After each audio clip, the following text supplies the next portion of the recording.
네, 저희가 이제 2024년이 거의 끝나가는데요.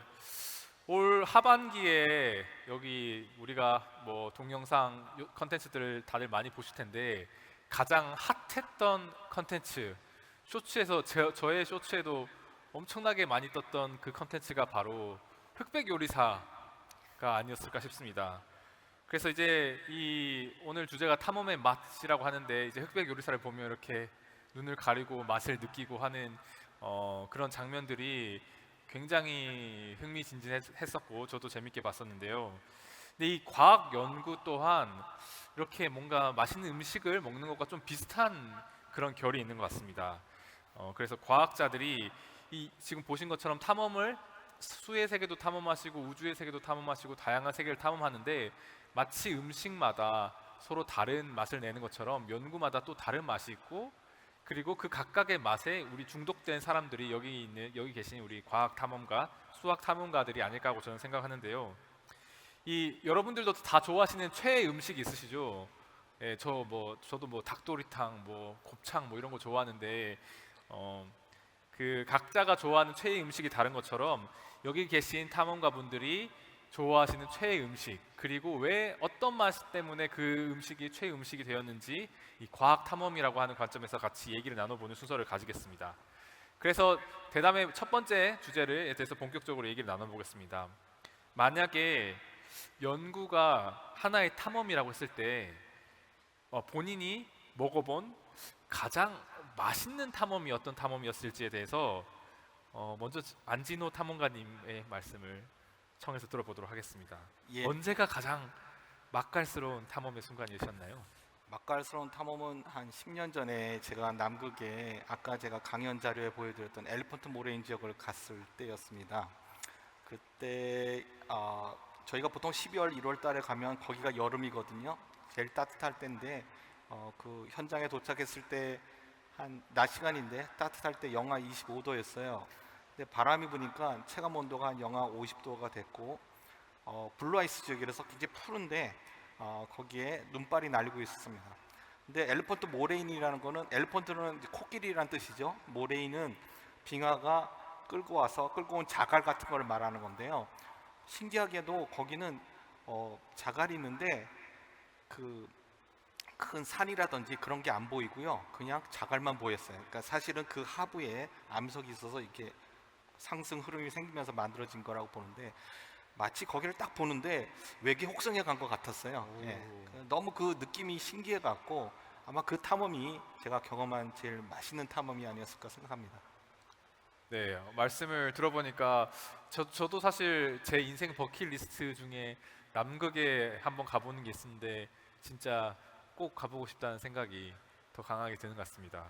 네, 그러면 또 혹시 맛있는 탐험의 맛에 대해서 저랑 눈이 마주친 우리 저글러 김장수 교수님 아, 혹시 예. 네, 저는 한 5, 6년쯤 전에 버클리에 공동연구하러 간 적이 있었는데 거기서 이제 공동연구자와 이 자연수 분할의 어떤 특정한 성질이 있는 그런 걸 이제 렉처홀 타블로라고 하는데 파티션이라고 하는데 이걸 이제 1차원적인 대상이거든요. 근데 이거를 2차원 대상으로 확장하는 그런 추측을 제 공동연구자가 이제 내서 같이 열심히 생각하고 있었는데 제가 그러니까 한국으로 돌아가기 바로 전날 이제 그 공동 연구자하고는 인사를 하고 제가 그 오피스에서 그 버클리 대학인데 굉장히 이 경치가 좋았어요. 건물도 좀 높고 캠퍼스가 이렇게 막 내려다 보이고 그래서 오후 3시쯤 굉장히 이 아름다운 경치를 보면서 갑자기 아이디어가 확 떠오르더라고요. 그래서 그 추측을 풀고 너무 신이 나가지고 그때 마지막 날이기 때문에 제가 이제 아내랑 같이 갔었는데 아내랑 같이 어떤 레스토랑에 갔는데 저는 이거 밥을 하나도 안 먹고 제 이야기만 계속했어요. 이거 얼마나 내가 재밌는 걸 했는지에 대한 설명을 아내한테 계속하고 그래서 하나도 먹지 않았는데 배가 부르더라고요. 그래서 가장 맛있게 했던 연구가 아닌가 싶습니다. 그러니까 탐험이 너무 맛있어서 네, 말 눈앞에 그대로. 있는 좋은 음식을 다 마다하시고 네, 네, 네. 네, 아내분께 그때 풍경이 어땠는지 한번 직접 들어보고 싶은데요. 네, 예. 혹시 다른 또 기억나시는? 안 먹어도 배부른 그런 네. 예, 네. 기분을 좀 이해가 됩니다. 아, 네, 네, 네. 저는 이제 우리가 음식을 먹을 때 예상했던 맛이 아닌 다른 맛을 볼 때가 있잖아요. 네, 네. 근데 그게 또 맛있어. 그런 네. 의외의 맛, 괜찮은데 이런 것을 연구하면서 좀 느끼거든요. 그러니까 이제 계획했는데 계획대로 안 됐지만 오히려 그게 나중에 더 좋은 결과를 낼 때도 있으니까 한번 이제 10년 전에 북극에 갔을 때 다산과학기지 가려면 마지막에 비행기를 타야 되는데 날씨가 너무 나빠서 비행기가 안 떴어요. 이제 그 하루가 그냥 남으니까 이거 뭐 하지? 할 때 그냥 이렇게 주변을 산책하러 다니기로 했거든요. 근데 같이 갔던 과학자들이 다들 막 식물 사진을 찍는 거예요. 근데 저는 그때 토양 미생물을 연구할 때라 식물에 관심이 없었을 때인데 저도 덩달아서 같이 사진을 찍고 그리고 저녁 때 무슨 사진 찍었나 같이 이렇게 보면서 얘기를 나눠보니까 북극 식물은 우리말 이름이 없어요. 왜냐하면 우리나라에 살고 있지 않는 식물이니까 우리가 이름이 없었던 거예요. 그러면 이 식물들 이름을 우리가 좀 붙여주는 게 좋지 않을까?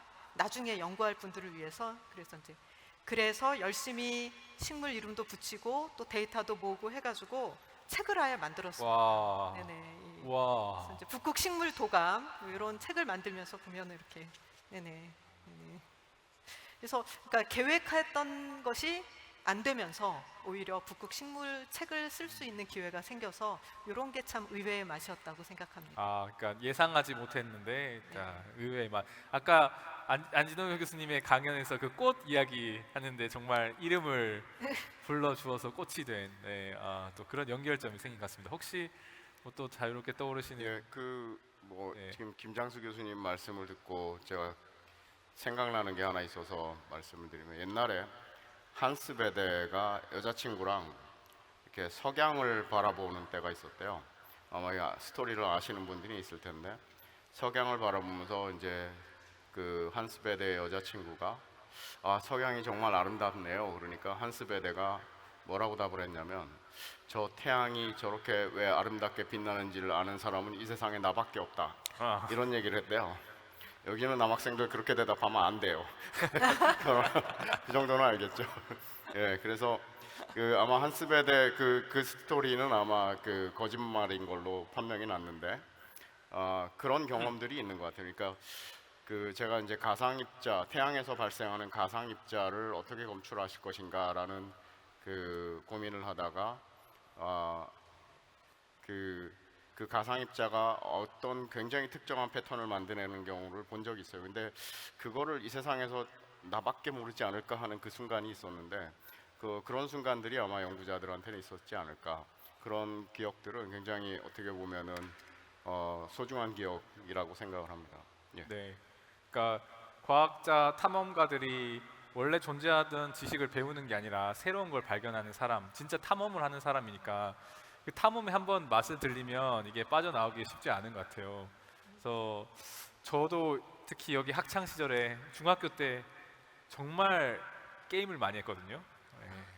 저희 부모님께는 비밀이지만 시험 기간에도 PC방 가서 그때 한창 디아블로 2가 나왔을 때라서 열심히 게임을 하곤 했었는데 제가 대학교 올라와서까지 게임을 하다가 게임을 완전히 끄는 시점이 연구를 시작한 시점이었던 것 같아요.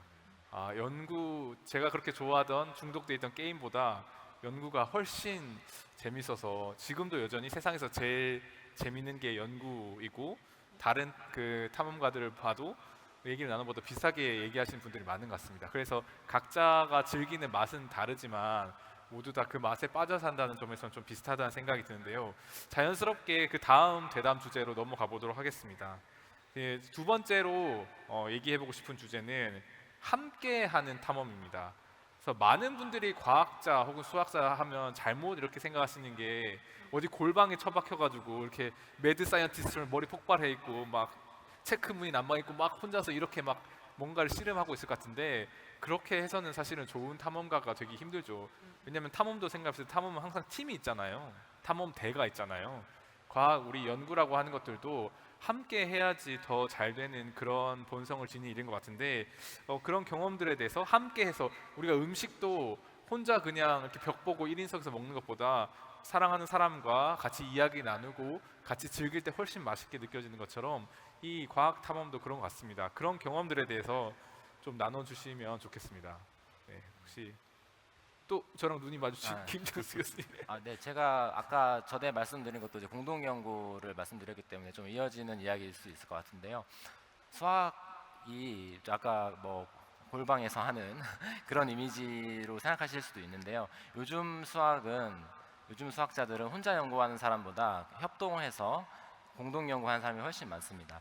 공동 연구를 하다 보면 내가 모르던 것들을 다른 사람들이 보완해 줄 수도 있고 또 내가 또 그 사람들에게 도움을 줄 수도 있고 그렇기 때문이죠. 그래서 그냥 수학적으로도 도움이 이제 되지만 저는 공동 연구자들하고 같이 수학을 디스커션하고 이야기하는 것 자체가 굉장히 즐겁더라고요. 그리고 저는 공동 연구자들하고 정말 친구처럼 그냥 수학 연구가 아니고 그냥 같이 이야기를 하더라도 즐거운 그런 사람들하고 하는 걸 좋아하거든요. 왜냐하면 그렇게 마음이 편할 때 생각이 자유롭게 이렇게 열리는 것 같아서 그렇게 저랑 항상 친구 같은 사람들과 공동 연구하고 그렇게 디스커션하는 거를 좋아합니다. 네. 예, 그 물리학 특히 이제 제가 하고 있는 그 입자물리 실험 같은 경우에는 그 공동 연구자가 적게는 30명, 그다음에 많게는 3,000명 뭐 이렇게 되거든요. 그러면 그 안에는 굉장히 다양한 사람들이 있습니다. 그러니까 김상 교수님하고 말씀을 나누다 보니까 아마도 수학자 중에 제일 괴팍한 사람이 물리학자 중에 제일 온화한 사람하고 비슷한 수준일 것 같아요. 그런데 그 물리학자들 중에서는 자존심이 굉장히 강하고 자기 주장이 강한 사람들이 상당히 많습니다. 그래서 이 공동 연구를 하다 보면 어떤 경우에는 자기가 주장하는 것이 옳다라고 주장하는 사람들이 굉장히 많은데 그런 사람들이 제가 볼 때는 굉장히 도움이 되는 것 같아요. 왜냐하면 이 사람들은 그 주장을 하기 위해서 자기의 주장을 뒷받침할 근거를 철저하게 준비하고 그 다음에 다른 사람들이 반박할 거리에 대해서도 어느 정도 준비가 다 돼 있어서 이런 식으로 공격을 하면 이렇게 방어를 하고 여러분들이 잘 아시는 보어하고 아인슈타인 논쟁을 보시면 아시듯이 그런 식의 논쟁들로 사실은 과학이 발전을 좀 더 하는 것 같아요. 그래서 저도 사실은 오히려 이렇게 저랑 마음이 정말 잘 맞는 친구들하고도 많은 그 일을 하지만 사실은 그렇게 그 좀 굉장히 그 자존심이 강한 친구들한테도 배울 점이 많았다 그렇게 생각이 들더라고요. 그래서 다양한 사람들이 모여 있어서 그 사람들의 의견을 충분히 청취하는 것도 굉장히 좋은 그 환경이 될 수 있다라는 생각을 합니다. 유종희 교수님 말씀을 들으니까 딱 영화의 한 구절이 딱 떠올랐습니다. 어떤 구절? 어차피 이 바닥에 영원한 적도 영원한 친구도 없다. 예, 정확한 그런 거 아닐까요? 예, 정확하죠. 네, 뭐 항상 그 심판은 자연이 내려주는 거니까 저희는 자연의 진리를 추구하는 사람이니까 말씀하시는데 유종인 교수님께서 말씀하시는 이렇게 빨간색 띠와 파란색 띠를 머리에 두른 이렇게 검사 두 사람이 칼을 튀기면서 불꽃을 튀기면서 이렇게 대련을 하는 장면이 떠오르고 결국은 그 순간에는 서로 싸우고 있는 것처럼 보일 수 있지만 결국은 두 사람 모두 다 이렇게 성장을 하는 그런 과정이 또 과학에서 다른 데서 감정 싸움이 될 수 있지만 여기서는 우리가 논리와 지식과 증거를 가지고 토론을 하기 때문에 그 과정을 통해서도 전체 학문이 성장하는 그런 게 또 이 학자로서의 삶의 탐험가로서의 삶의 묘미인 것 같습니다. 실제로 감정이 상합니다. 네? 감정이 상한다고. 예, 근데 그거를 극복을 해야죠. 예, 아인슈타인도 끝까지 힘들어했죠. 예, 양자역학을 받아들이자. 보어랑 보어랑 싸우느라고 많이 힘들어했어요. 네. 그래서 시간이 지금 많이 흘러서요. 또 저희가 또 관객으로부터 또 이야기를 또 들어봐야 될 것 같아서 간단하게 마지막으로 저희 여기 지금 이제 미래 탐험가가 되실 분들이 많이 지금 저희 이야기를 듣고 계신 것 같은데 오늘 이 자리에 온 특히 청소년들에게 또 건네고 싶은 이야기들 있으면 먼저 유경 박사님부터 제가 한번 말씀 여쭤보겠습니다. 네, 저는 유행을 따라가기보다 자기가 하고 싶은 걸 찾는 데 시간을 많이 가지면 좋겠다 하는 이야기를 하고 싶습니다.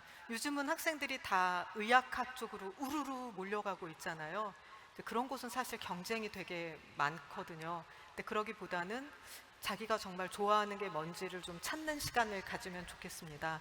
저도 제가 좋아하는 걸 대학교 3학년 때쯤 찾았고 실제로 이제 그쪽 방향으로 연구를 정한 건 대학원 때였었거든요. 아직도 시간은 많다. 여러분들이 많은 것들을 찾아보고 정말 자기가 좋아하는 걸 알면 좋겠다. 제가 좀 준비를 했는데 여러분 보통 이제 현장에 나가는 학문을 필드 과학이라고 해요. 네, 현장에 나가는 필드 과학이 굉장히 좀 옛날 거 아니에요? 이런 얘기를 하는데 이제 대표적인 게 생태학이나 분류학이거든요. 근데 결코 옛날 게 아닙니다. 물론 이제 분류학 그러면 여러분들 이런 거 생각하죠. 이렇게 식물 표본 만드는 것들 생각하잖아요. 네. 이런 이제 식물들 보면 물론 이런 식물 표본은 학생들도 만들 수 있어요. 그래서 실제로 이거 고등학생들이 식물을 표본을 만들기도 합니다. 이 식물이 아까 얘기했던 빙하기 때 우점한 드리아스, 담자리 꽃나무 그런 식물이거든요. 이런 일도 하지만 이제 사실은 이 표본을 100년 전의 나비 표본과 현재 표본을 비교해서 기후 변화로 생물이 어떻게 변했는지를 연구하기도 하고 또는 DNA들을 분석하다 보면은 생물 간의 새로운 관계를 찾아내기도 합니다. 대표적인 예가 새와 파충류가 옛날에 같은 그룹이었어. 새 조상이 공룡이야. 이런 것들은 사실 유전자를 분석해서 알게 된 사실들이거든요. 이렇게 다이나믹한 일들이 현재 일어나고 있으니까 굉장히 이 다양한 그 자연과학에 관심을 가져보기를 바라고요. 이것은 남극에서 가져온 지류 시료입니다. 여러분 이제 남극에 가면은 가장 많이 있는 광합성 생물이 바로 이 지유류입니다. 지유류는 곰팡이와 광합성을 하는 생물이 공생하는 생명체거든요. 근데 지구상의 거의 모든 육상에 다 이게 살고 있어요. 굉장히 극한 환경에서도 살고 남극에 굉장히 많아요. 그래서 이런 생물은 앞으로 달이나 화성에 이제 우주로 생명체를 보내게 될 때 가장 먼저 개척자 생물로 보내게 될 거라고 생각을 합니다. 마지막으로 여러분들을 위해서 정말 특별하게 준비해온 그 시료가 있어요. 이거는 남극에서 온 운석입니다. 이거 정말 귀한 시료인데 이 시료는 극지연구소에 이종익 박사님과 박창근 박사님이 제공해 주신 거예요. 원래 그 진공 상태에 있었던 거를 잠시 가지고 나왔습니다. 와. 여기 보면은 굉장히 새카맣죠. 이게 왜냐하면 대기권의 이 돌이 이제 이 운석이 대기권을 통과하면서 공기와 마찰을 해가지고 이게 탔어요. 그래서 용융돼서 새카맣게 이렇게 보입니다. 하지만 이 절단면을 보면 와. 멋있죠. 이건 이제 연구하려고 절단한 면인데 내부는 원래 이렇게 생겼습니다. 그래서 이런 우주에서 온 것들 중에 달에서 온 것도 있고 화성에서 온 화석들도 있거든요. 그래서 이런 것을 통해서 우리가 또 우주의 기원을 연구하는데 이게 이제 지구 과학이에요. 그래서 만약에 여러분이 별이 궁금하다, 아니면 딱정벌레가 궁금하다 이런 분들은 정말 이렇게 자연과학의 세계에 오시면은 자기의 궁금증을 많이 풀 수 있을 것입니다.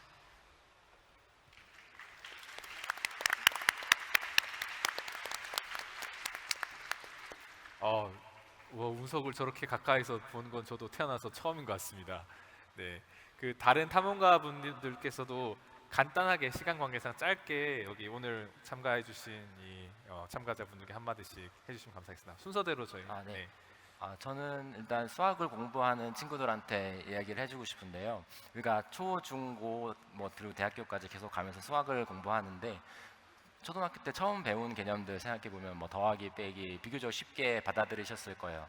그런데 분수가 나오고 좀 더 어려워지고 중학교, 고등학교 가면서 어떤 개념을 처음에 들었을 때 이해가 안 되는 시점이 오게 되거든요. 미분이든 적분이든.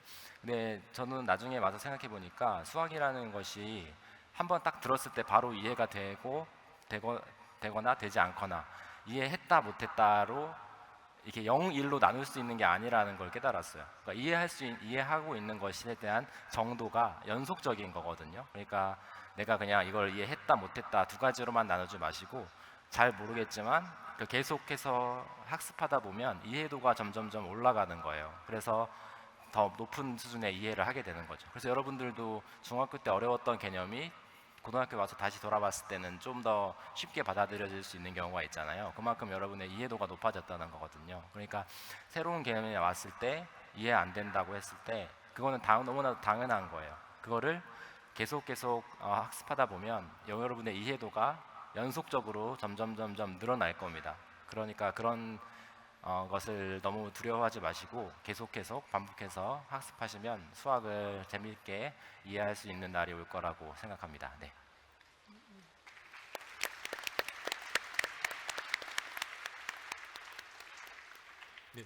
제가 글쎄 저는 뭐 어떻게 공부하는지는 잘 모르겠고요. 제가 한 방법은 하나의 주제에 깊이 있게 공부를 하다 보면 그 주변 거를 알아야 되더라고요. 예를 들면 아까 한 예로 중성미자를 예로 들었는데 중성미자는 기본 입자이기 때문에 기본 입자를 공부해야 되고 기본 입자가 그렇게 만들어진 이유는 양자역학 때문에 그렇게 만들어진 거고 물론 양자장론, 양자역학 뭐 이런 것들이 존재하지만 그것들을 공부해야 되고 그거를 이해하기 위해서 물리를 공부해야 되고 이런 식으로 점점 확장이 돼 갔던 것 같아요. 그래서 아까 영상에도 잠시 나왔지만 그 연구가 취미가 돼 있는 건데 누군가 월급을 준다 뭐 이런 상황이 된 것 같아요. 그래서 여러분들도 혹시라도 이제 프로게이머 예를 들었는데 프로게이머가 게임이 취미인데 누군가 월급을 주는 상황이 되잖아요. 그래서 여러분들도 그 연구를 정말 좋아한다면 그러면 연구가 취미가 돼서 자기가 너무 열심히 하고 싶은데 누가 연구비를 대주고 그리고 월급을 주고 그걸 잘하면 또 박수도 쳐주고 하는 그런 상황이 됐으면 어떨까 그런 생각을 하고 있습니다. 예, 감사합니다.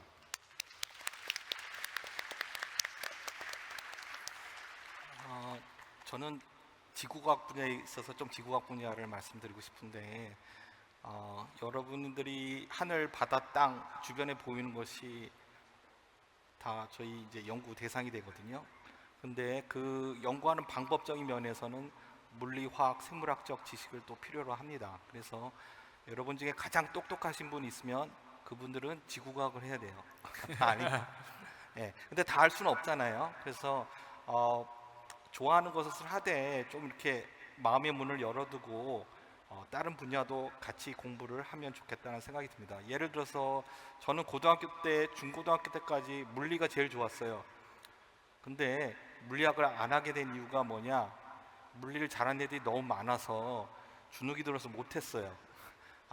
그래서 물론 대학 들어와서도 물리 과목을 몇 개 과목 듣고 지금도 흥미가 많이 있지만 지금 생각하니까 괜히 일찍 포기했다는 생각이 들어요. 근데 대학 들어와서는 또 그 다음에 화학을 공부했어요. 고등학교 때 화학이 너무 싫었거든요. 맨날 외우는 것만 많고. 근데 화학을 좀 공부해 보다 보니까 외우는 게 아니더라고요. 너무 재밌더라고요. 그래서 대학 1, 2, 3학년 때는 주로 화학을 많이 하다가 3학년 때부터 암석이 재밌어지더라고요. 그래서 지질학을 공부했어요. 제가 원래 지질과학과였고요. 그래서 암석을 화학적으로 보니까 너무 재밌는 거예요. 예, 그래서 굉장히 흥미를 가졌다가 석사까지 하고 나서는 그렇게 좀 흥미가 떨어졌어요. 좀 더 새로운 걸 하고 싶었어요. 그래서 생물학하고 연관된 걸 할 수 없을까라고 생각을 찾던 차에 탄소 순환이라는 걸 알게 됐고요. 뭐 질소 순환 이런 전 지구적인 어떤 원소의 이동에 있어서 생물학적인 무생물학적인 것이 같이 연관돼서 맞물려 있다는 것을 알게 되었고 그러다가 이제 간 곳이 박사과정은 굉장히 해양학 쪽으로 오리엔트된 거지만 기후변화, 온실가스와 빙하하고 관련된 분야에서 하게 됐어요. 그래서 이것저것 하게 됐는데요. 중요한 거는 새로운 걸 할 때마다 너무 재밌는데 그 공동 연구를 하게 돼요. 그래서 그 모든 분야를 다 알 수는 없지만 조금씩이라도 다른 분야에 관심을 그때그때 자기가 좋아하는 것을 하되 다른 분야에 이렇게 오픈된 마음을 갖고 계시면 나중에 그 분야 사람들하고 공동 연구를 할 때 굉장히 좋습니다. 예, 서로 말이 통하게 되고 그렇게 되면은 다각적인 시각으로 하나의 사물이나 현상을 보기 때문에 다른 사람들이 생각하지 못한 새로운 아이디어가 떠오를 수 있어요. 예, 그래서 여러분들이 굉장히 나는 물리만 잘한다, 화학만 잘한다 생각하지 마시고 좀 넓게 재미있는 것을 하되 좀 이렇게 마음을 열어두시면 좋을 것 같습니다. 네, 좋은 말씀 감사합니다. 이제 저도 탐험 오늘 안내자로 와 있지만 저도 여기 계신 분들처럼 탐험가로서 살아가고 있는데요. 저는 오늘 특히 학생들이 많이 와서 그런 생각이 드는 게 한국의 이 교육 입시 시스템의 가장 큰 문제가 학생들을 아까 물리지 않나요라는 질문인 것처럼 공부를 싫어하게 만드는 게 저는 이 시스템의 너무 큰 폐해라고 생각합니다. 그래서 저는 지금 너무 행복한 이유가 공부가 너무 재밌고 그 공부를 계속하면서 살 수 있기 때문에 행복하거든요. 그래서 오늘 이 시간을 통해서 여기 계신 특히 많은 청소년들께서 이 학문, 과학을 비롯한 학문이 얼마나 신기하고 매력적이고 즐거운지를 느끼고 좀 즐겁게 공부를 하실 수 있는 그런 어떤 터닝 포인트가 됐으면 하는 그런 생각이 듭니다. 그래서 마지막으로 저희 대담 순서를 마무리하기 전에 플로어에서 저기 청중들 분 중에서 또 대담과 관련해서 혹은 앞에 강연과 관련해서 질문이 있으면 자유롭게 몇 개의 질문을 좀 받도록 하겠습니다. 제가 아까 약속했던 것처럼 여기 위쪽에 계신 분들께 먼저 받을 텐데요. 제가 조명이 너무 강해서 손 번쩍 들어주시면 제가 네 저기 앞에 까만색 옷 일어서 주세요. 네 간단하게 자기 소개해 주시고 네 누구한테 하실지도 알려주세요. 네. 경희고등학교 강철원이고요. 그 유종희 교수님께 질문 드리고 싶은 건데요. 그 아까 전에 중성미자 같은 거 관측하시는 거 좀 이제 안 보이는 물질이고 이제 반응도 없다 보니까 관측하기가 힘드실 것 같은데 다른 암흑 물질들 혹시 관측하는 것도 혹시 그런 것처럼 힘든지 한번 여쭙고 싶습니다.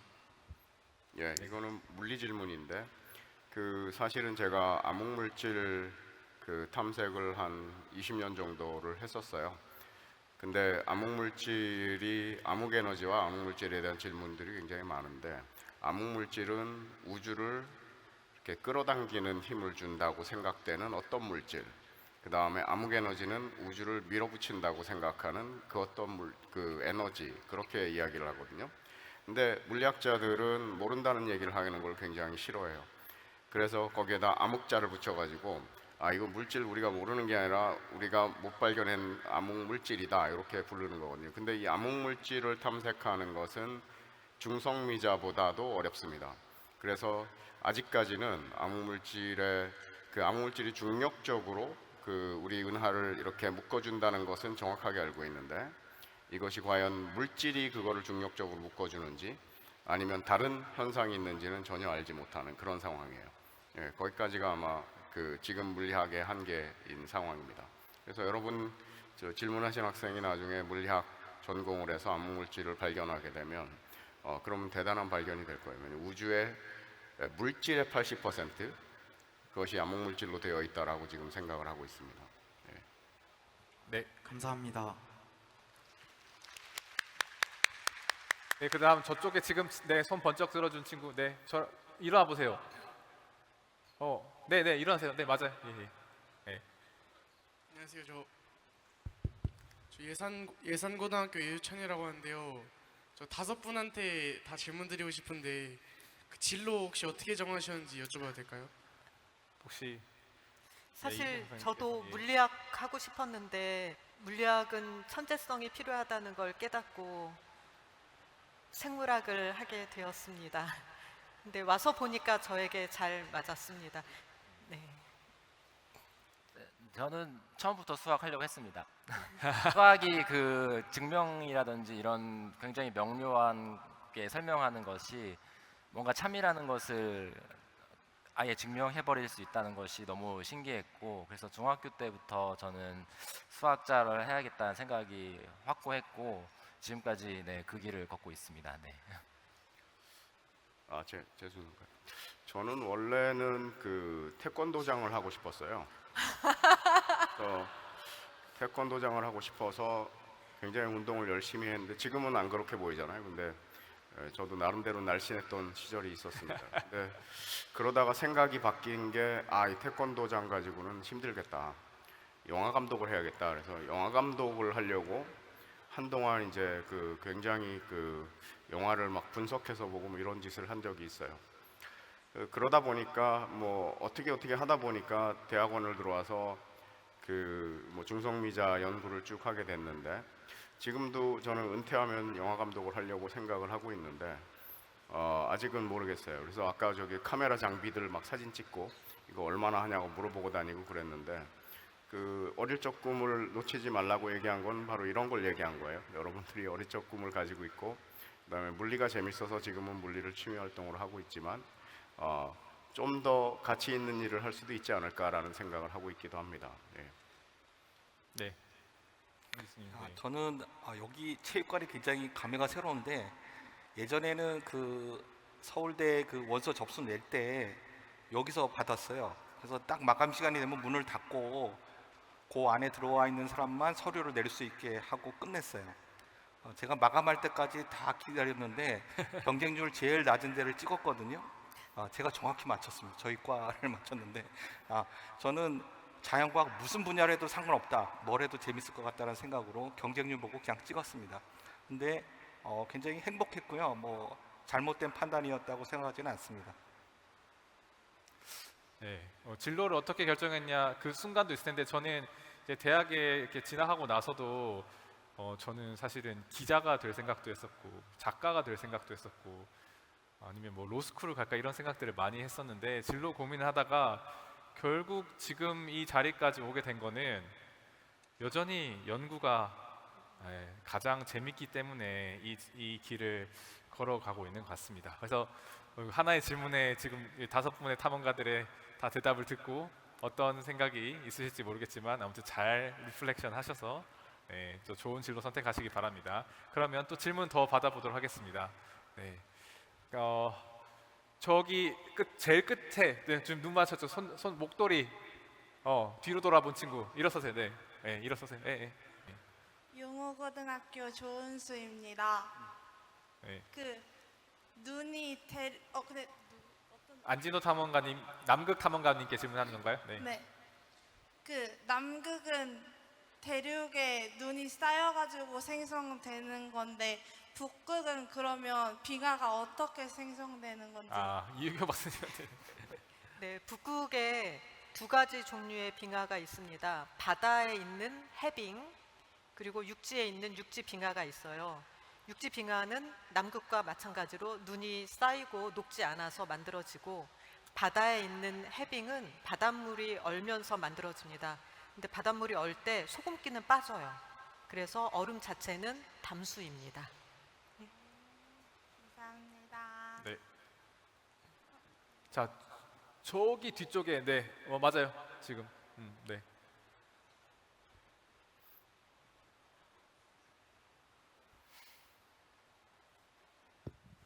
네, 안녕하세요. 덕장중학교의 3학년 임찬송이라고 합니다. 저 유종희 교수님께 질문하고 싶은 게 있는데요. 그 중성미자 같은 경우에는 물질을 통과하기도 하고 이제 그 검출할 당시에는 다른 물질로 자꾸 바뀌기도 하고 그래서 이제 검출하는데 뭐 반응을 확인하는데 굉장히 어려움을 겪는다라고 했었는데요.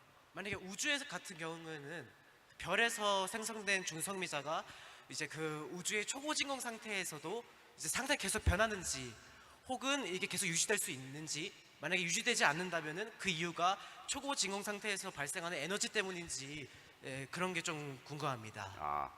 좋은 질문이고요. 중성미자는 무조건 변화합니다. 그 이유는 질량의 차이가 생기기 때문에 변화하는 거고요. 그거를 설명하기는 아마 지금 시간이 너무 짧기는 한데 하여튼 그 초고진공하고는 아무 상관이 없고요. 물론 중성미자는 물질 내에서는 변화하는 방식이 살짝 다르기는 합니다. 그렇지만 방금 이야기한 대로 진공 상태에서도 당연하게 중성미자는 계속 변화하면서 진행을 합니다. 답이 됐을까요? 네, 그럼 한 번 더 2층에서 거기 지금 하얀색 옷 지금 손 흔든 친구 제일 먼저 손 들었어요. 맞아요. 일어나세요. 네. 창덕여자고등학교 홍예진이라고 합니다. 안진호 교수님께 질문을 하고 싶은데요. 빙하가 녹았을 때 나오는 이산화탄소의 농도와 우리가 일상생활을 하는 공간의 이산화탄소 농도 중 어느 곳의 농도가 더 높은지 그리고 그 이유가 궁금합니다. 예, 아까 제가 강연에 보여드렸다시피 빙하 중에서 연속적인 자료는 이제 한 80만 년의 자료가 있고요. 최근에 600만 년 된 것까지 찾기는 했습니다. 그런데 거기 있는 공기방울의 공기는 옛날 대기 중의 공기거든요. 근데 그 농도가 지금까지 높지 않았어요. 이제 ppm이라는 단위를 쓰는데 그때 당시 뭐 405, 지금은 430 ppm 가까운데 그 농도를 측정해 보면 300 ppm, 320 뭐 요 정도 선이고요. 이렇게 지금처럼 높지 않았다는 것을 알 수가 있습니다. 그래서 빙하가 녹아서 그 CO2가 나오더라도 지금보다 훨씬 낮은 농도의 그 기체가 나오게 되죠. 그러니까 뭐 걱정하실 필요는 없고요. 그 양도 그렇게 많지는 않습니다. 아까 말씀드린 것처럼 빙하의 한 10%가 공기라고 보시면 되는데 매년 또 녹는 양이 일정하게 있을 거 아닙니까? 그래서 그게 뭐 크게 지금의 우리 공기의 농도를 변화시키는 데는 큰 영향을 주지 않습니다. 네, 질문에 대답이 되었을 거라고 믿고 그 다음에 여기 이쪽에 오른편에 네 학생 저랑 일어나세요. 손 주먹 들고 있는 학생, 본인 뒤로 돌아보고 있는 학생, 네, 여학생, 네. 네, 상산고등학교 이은서라고 합니다. 저는 유종희 교수님께 질문을 드리고 싶은데요. 오늘 인기 대폭발하고 계시네요.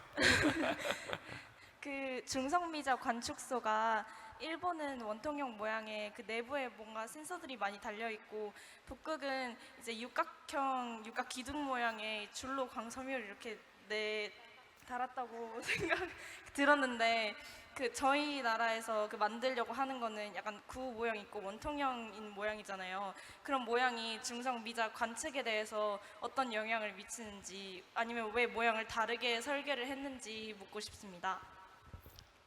뭐 좋은 질문인데요.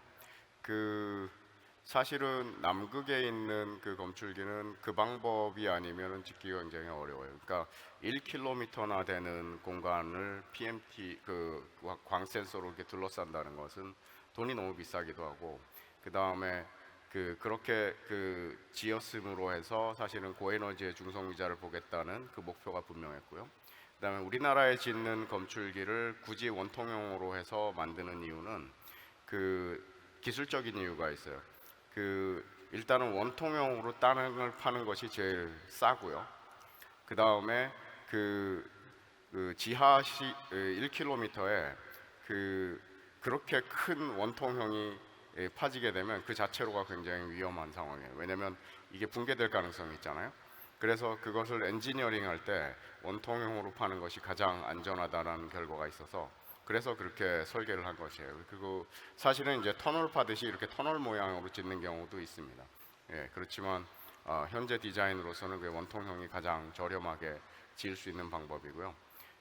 사실은 그 공사 비용이 제일 비쌉니다. 질문이 나왔으니까 잠깐만 더 얘기를 하면 사실은 우리나라 같은 경우에 터널 공사에 세계적인 수준이 돼 있잖아요. 사실은 여러분들이 영동고속도로 타고 가면 수많은 터널들이 있는데 그 터널들을 다 우리나라가 굉장히 손쉽게 파낸 겁니다. 그래서 우리나라에서 만약에 이 중성미자, 대형 중성미자 검출기가 건설이 된다면 짓는 데만 한 7, 8년 걸릴 거고요.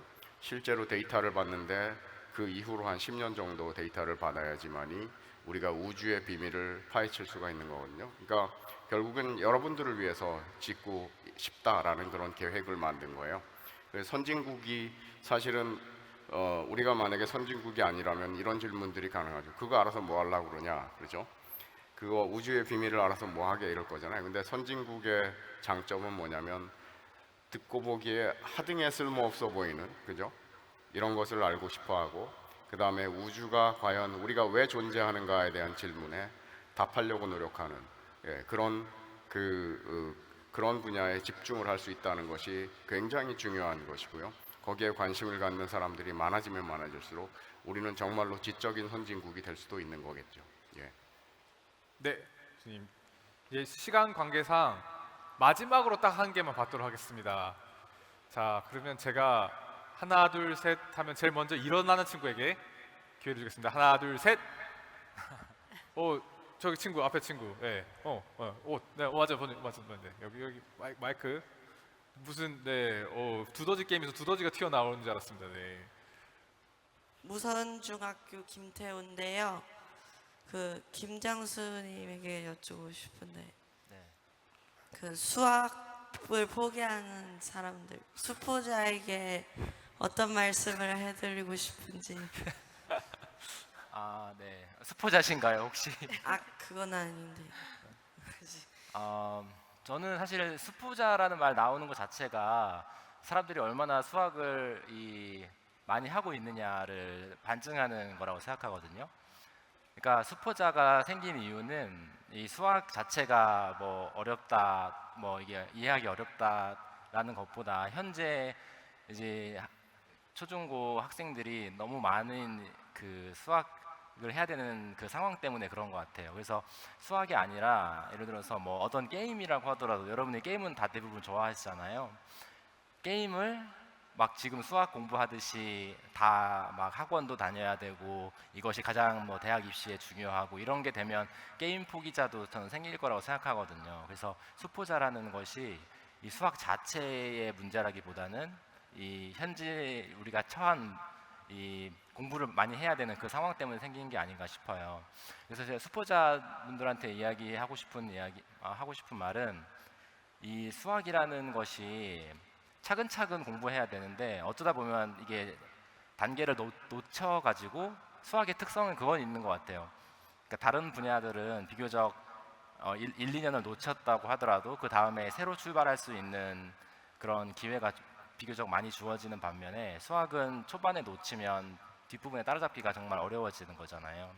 그래서 제가 수포자분들한테 너무 뭐 힘들게 그런 걸 다 이해하려고 하지 말고 내가 할 수 있는 부분에 최선을 다하라고 말씀드리고 싶어요. 그러니까 수학을 고등학교 내용을 모두 100% 다 이해하지 않아도 된다고 생각합니다. 저는 내가 이해할 수 있는 만큼 그만큼을 계속 늘려나가다 보면 언젠가는 조금 더 내가 수학과 친해지는 때가 오지 않을까 싶어요. 그래서 100% 이해하는 건 어차피 없으니까 내가 이해할 수 있는 부분 최선을 다해서 조금씩 늘려나가다 보면 수학이 재밌어지는 시간이 올 거라고 생각합니다. 네.